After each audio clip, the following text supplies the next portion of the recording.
Anak-anak yang sekolah, yang kuliah, kau malas belajar.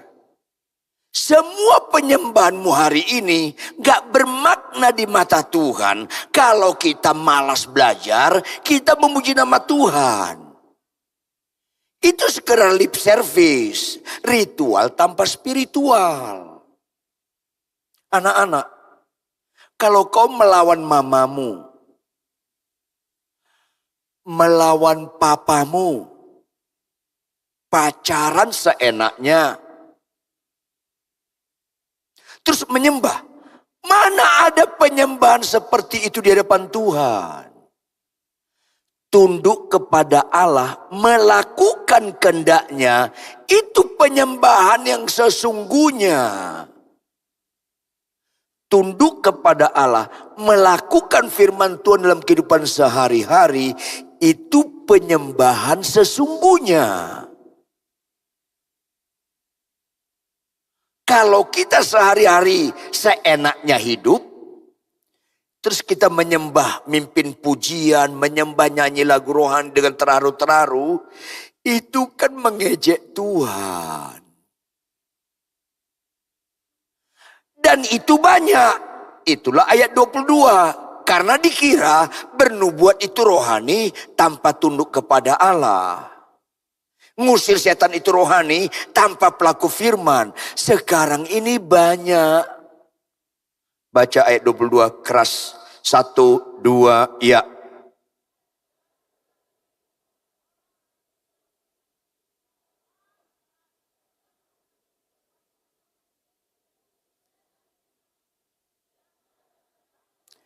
Ini diangkat Tuhan Yesus karena kebanyakan orang Kristen menganggap bernubuat demi nama Tuhan tetapi nggak pelaku firman, mengusir setan demi nama Tuhan tapi nggak pelaku firman, melakukan banyak mujizat tapi tidak pelaku firman, dianggap itu rohani.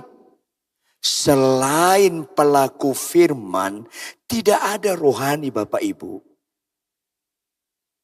Selain pelaku firman, tidak ada yang rohani. Bisa diulangi, bisa diulangi. 1, 2, ya. Selain pelaku firman, gak ada yang rohani. Hanya pelaku firman, rohani di mata Tuhan. Catat dong baik-baik. Sampai Tuhan berkata, iman tanpa perbuatan pada hakikatnya adalah mati. Iman tanpa perbuatan. Perbuatan itu pelaku firman. Khotbah tanpa perbuatan mati. Nubuat tanpa perbuatan mati. Bahasa roh tanpa perbuatan mati. Karena seringkali orang-orang gereja di mana-mana sekarang, di Amerika, di Eropa, di Afrika, di Australia, di Asia, rata-rata bisa bernubuat, bisa khotbah, tapi dalam kehidupan sehari-hari tidak pelaku firman. Ada orang kasih ceramah tentang perkawinan bahagia, tetapi dia punya istri simpanan. Mengerikan sekarang ini masa-masa akhir zaman. Ada pendeta khotbah bagus, tetapi uang jemaat dipakai untuk membeli kripto dan sebagainya, digelapkan dan sebagainya, dan lari. Sekarang ini mengerikan Bapak Ibu. Ada guru mengajak muridnya satu rumah.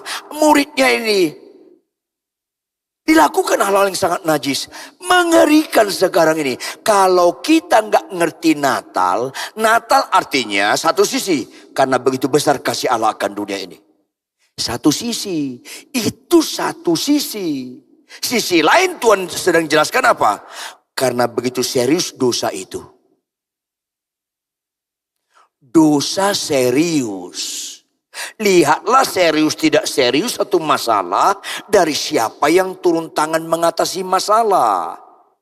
Kalau ada kejadian di komplek perumahan kita, turun tangan Kapolsek, kita tahu masalahnya. Kemungkinan ada perampok di komplek perumahan kita, ada yang dibunuh.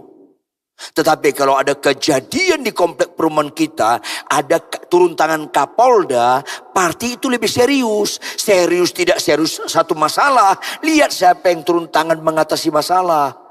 Kalau Kapolda, kemungkinan ada teroris di komplek perumahan kita. Kebayang gak Anda Bapak Ibu jemaat sekalian, kalau ada kejadian di komplek perumahan kita, turun tangan Kapolri, plus Panglima ABRI, ditambah Prabowo nongol di televisi. Serius banget gak? Yang gak sepakat boleh pulang. Itu serius sekali. Gak kebayang Anda jemaat. Masalah dosa presiden gak bisa turun tangan. Masalah dosa Tuhan yang turun tangan. Yesus datang ke dunia bukan hanya bicara karena begitu besar kasih Allah ke dunia ini. Tetapi sisi lain karena serius dosa. Orang Kristen kanker gak serius. Bohong serius. Orang Kristen kanker gak serius. Melawan suami serius. Mengkhianati perkawinan serius.